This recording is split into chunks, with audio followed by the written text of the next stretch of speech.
Welcome back, whiskey enthusiasts. I'm Brett, and today I have for you Laphroaig Cairdeas 2018, which is a Fino Cask aged. This is something that I've been wanting for quite a while. As you can see above me, I have several of the Cairdeas varieties, and I actually have one more back in storage that I haven't opened yet. So I really enjoy these. I'm a fan of Laphroaig in general, and I've had a large number of their mainstream releases. So I'm hopeful that this one is going to be really good. This is bottled at 51.8%. And for the purposes of full disclosure, I want to tell you that this bottle was provided for me for review by the PR people, and so I did not buy this. It was given to me for this purpose. As always, my review will be completely unbiased, and I will tell you what I honestly think of this and every other whiskey you will see me taste. So let's get right on with the nosing.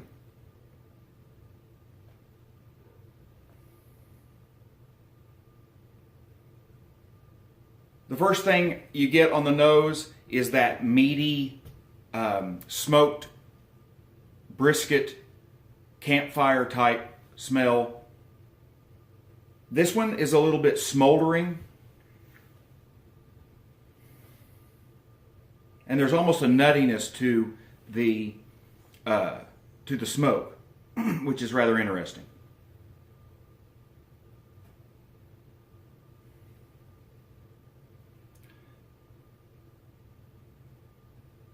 Okay, now I'm starting to get some sweet notes.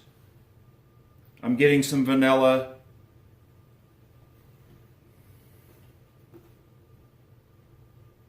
Some really pale fruity notes, like an apricot.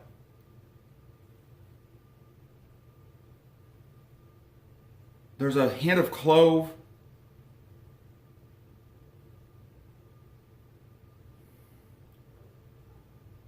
And that nuttiness is really intriguing. I'm not sure if that's from the Fino Cask or if that's something to do with the distillate itself.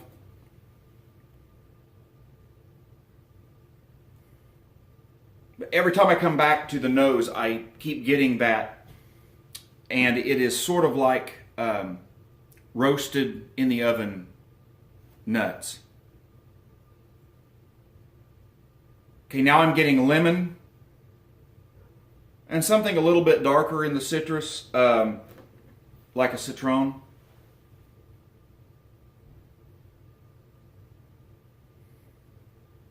Oh yeah, that citrus really completes it. I'm enjoying the nose a lot.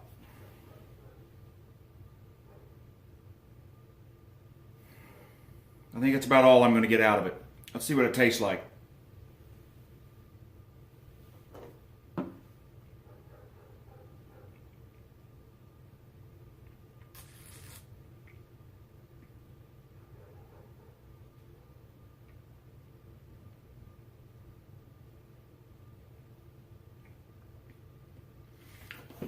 The mouthfeel is luscious.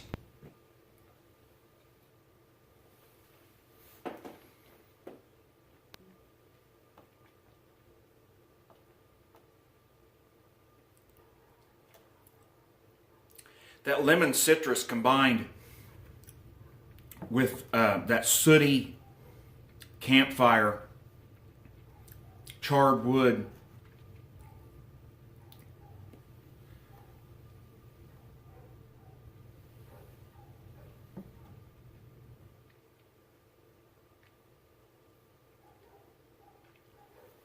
Caramel covered oranges and a little bit of that apricot note.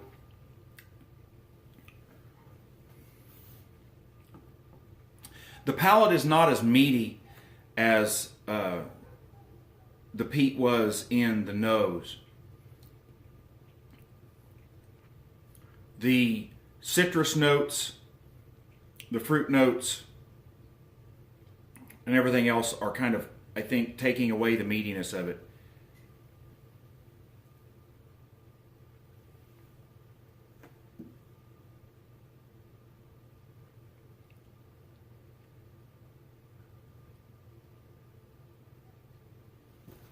That nuttiness in the palate turns into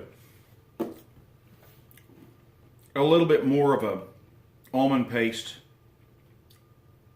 type note. But still yet, there's a little bit of that char and roasted stuff to it. It's very interesting. The finish maintains that nut note. It of course maintains its peat. The peat is a little drier in the finish. Let's see. How would I describe it? You continue throughout it to lose the meatiness, and it goes to more of a sooty campfire in the finish. There's some white pepper. The fruit is mostly all gone by the time I get to the palate, I think.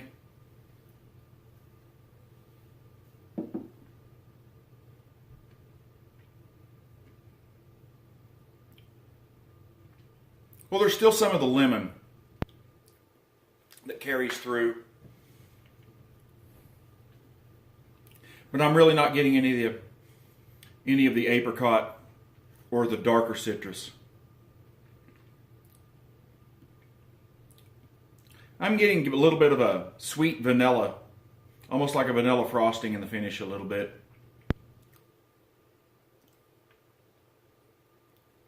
The finish is rather long. It's interesting. It sticks with you.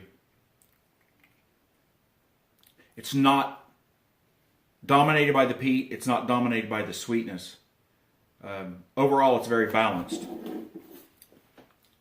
Okay, so with the caveat, if you are a fan of peat, if you are a fan especially of Laphroaig, this is a must-try.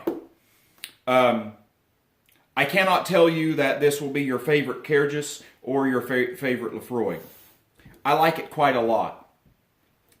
As far as the Cairdeas series, I have tasted most of them. The one that I really want to taste that I have not tasted is the port cask, which was an early one, and I missed that one, and now it's out of what I'm willing to pay to get. But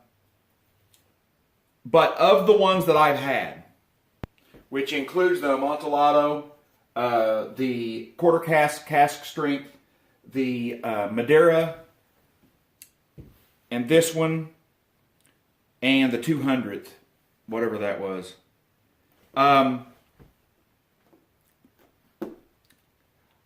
I would say this tied with the Madeira as my favorite of the Cairdeas. Not of all Laphroaig, but of the Cairdeas. I think it's quite a good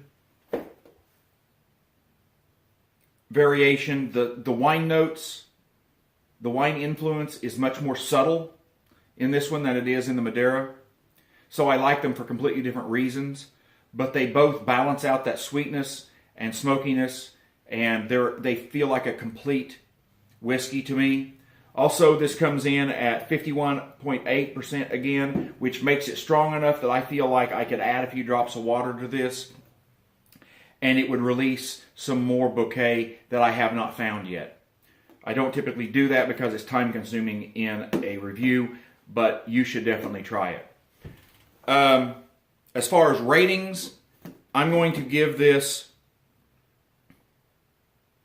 an 86 for nose, an 84 for palate,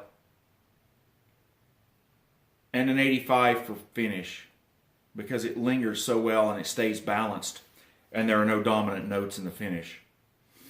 I think this is a well-rounded, well-crafted whiskey, and I recommend it.